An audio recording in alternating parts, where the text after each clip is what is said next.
നമസ്കാരം. ഇപ്പോൾ റമദാൻ മാസമാണ്, ഒപ്പം പരീക്ഷാകാലവും. നോമ്പെടുത്ത് പഠിക്കുമ്പോൾ ചിലപ്പോൾ ക്ഷീണവും തളർച്ചയും തോന്നാം. എന്നാൽ ശരിയായ ഒരു പ്ലാൻ ഉണ്ടെങ്കിൽ നോമ്പിന്റെ പുണ്യത്തോടൊപ്പം പരീക്ഷയിൽ ഉന്നത വിജയവും നമുക്ക് നേടിയെടുക്കാം.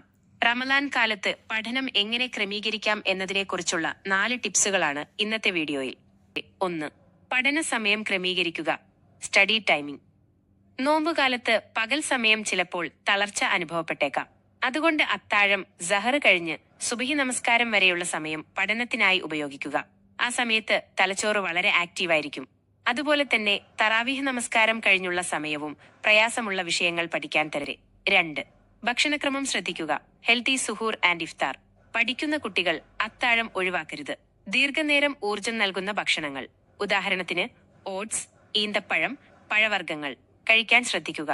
ഇഫ്താർ സമയത്ത് അമിതമായി എണ്ണ പലഹാരങ്ങൾ കഴിക്കുന്നത് ഒഴിവാക്കാം, കാരണം ഇത് നിങ്ങളെ കൂടുതൽ മടിയന്മാരാക്കും. ധാരാളം വെള്ളം കുടിക്കാൻ മറക്കരുത്.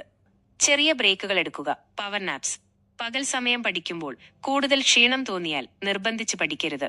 ഒരു 20 മിനിറ്റ് പവർ നാപ്പ് അല്ലെങ്കിൽ ചെറിയൊരു ഉറക്കം എടുക്കുന്നത് നിങ്ങളെ റീഫ്രഷ് ചെയ്യാൻ സഹായിക്കും.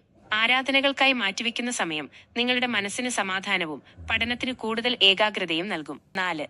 Positive mindset. നോമ്പെടുക്കുന്നത് പഠനത്തിന് തടസ്സമാണെന്ന് ഒരിക്കലും ചിന്തിക്കരുത്.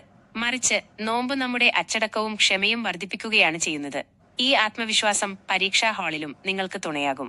അള്ളാഹുവിന്റെ സഹായമുണ്ടാകും എന്ന വിശ്വാസത്തോടെ മുന്നോട്ടു പോകുക.